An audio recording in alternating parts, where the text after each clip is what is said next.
Hello मेरे प्यारे बच्चों, मैं हूं आपका मयंक भैया और आज मैं आपके लिए एक और वीडियो लेके आया हूं for this 90 day challenge for JEE 2024। 11th का एक बहुत ही इंपॉर्टेंट टॉपिक है, उसका नाम है केमिकल इक्विलिब्रियम। बच्चे इसको बहुत टफ भी मानते हैं। आज उसी टॉपिक का एक बहुत ही इंटरेस्टिंग क्वेश्चन मैं लेके आया हूं केमिकल इक्विलिब्रियम का। आइए उस क्वेश्चन को फटाफट देखते हैं। ये रहा आपका क्वेश्चन। क्वेश्चन के अंदर ना दो रिएक्शंस दिए हुए हैं। एक रिएक्शन है A gives you B plus C, है ना, दिखाई दे रहा है, और साथ ही साथ एक और रिएक्शन दिया हुआ है D gives you C plus E। ये दो रिएक्शन दिए हुए हैं और दोनों के K इक्विलिब्रियम भी दिए हुए हैं। ATM स्क्वायर यूनिट्स में दे रखे हैं, है ना। KP1 की वैल्यू आपकी X ATM स्क्वायर है और KP2 की वैल्यू Y ATM स्क्वायर है। गाइस, ये दोनों रिएक्शन एक ही कंटेनर के अंदर हो रहे हैं। जब दो रिएक्शंस एक ही कंटेनर के अंदर हो रहे होते हैं तो ये क्वेश्चन हमारा साइमल्टेनियस इक्विलिब्रियम का बन जाता है। अब ये साइमल्टेनियस इक्विलिब्रियम क्या चीज है, आइए फटाफट देखते हैं। तो फटाफट सबसे पहले मैं रिएक्शंस लिख लेता हूं। पहला रिएक्शन जो हमें दिया गया था, A solid gives you B gas plus C gas, तो यहां पे लिख देते हैं A solid gives you B gas plus C gas, right.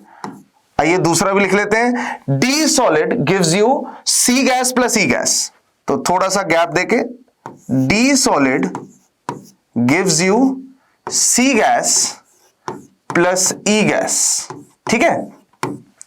तो ये दो रिएक्शंस हैं, एक ही कंटेनर में हो रहे हैं।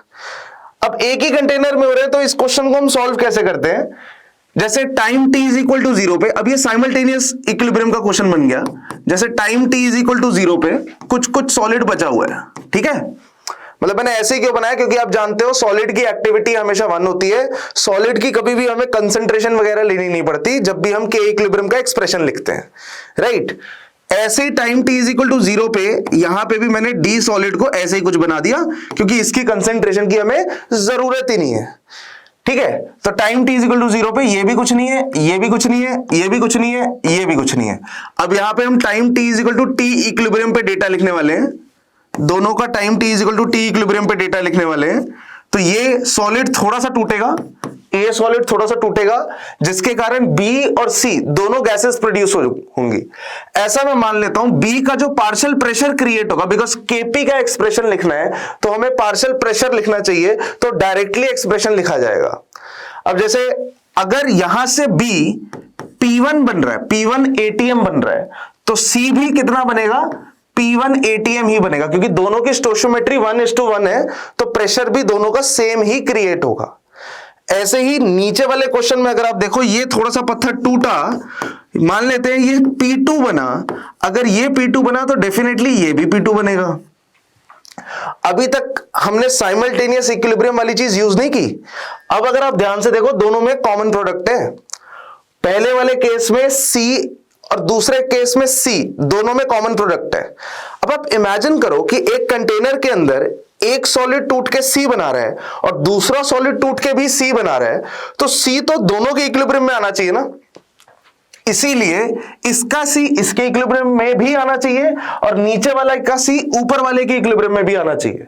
अब यहां पे मैं लिख देता हूं इसी चीज को यूज करते हुए P1 प्लस P2, और यहां पे लिख देता हूं P2 प्लस P1। तो गाइस, हमने time t is equal to t equilibrium पे डेटा लिख दिया है।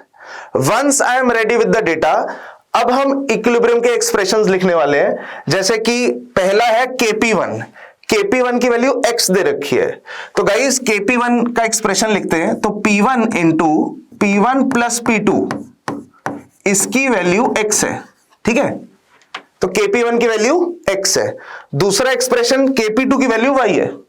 ऐसे ही हम दूसरे के लिए भी लिख लेते हैं कि P2 into P1 plus P2, इसकी वैल्यू y है, ओके। और हमें पूछा क्या गया है, टोटल प्रेशर, सबका कंबाइंड टोटल प्रेशर पूछा गया है। तो टोटल प्रेशर होगा कितना, B का प्रेशर प्लस C का प्रेशर प्लस E का प्रेशर, तीनों का प्रेशर निकालेंगे टोटल करके, तो टोटल प्रेशर की वैल्यू कितनी आएगी, 2 टाइम्स P1 प्लस P2।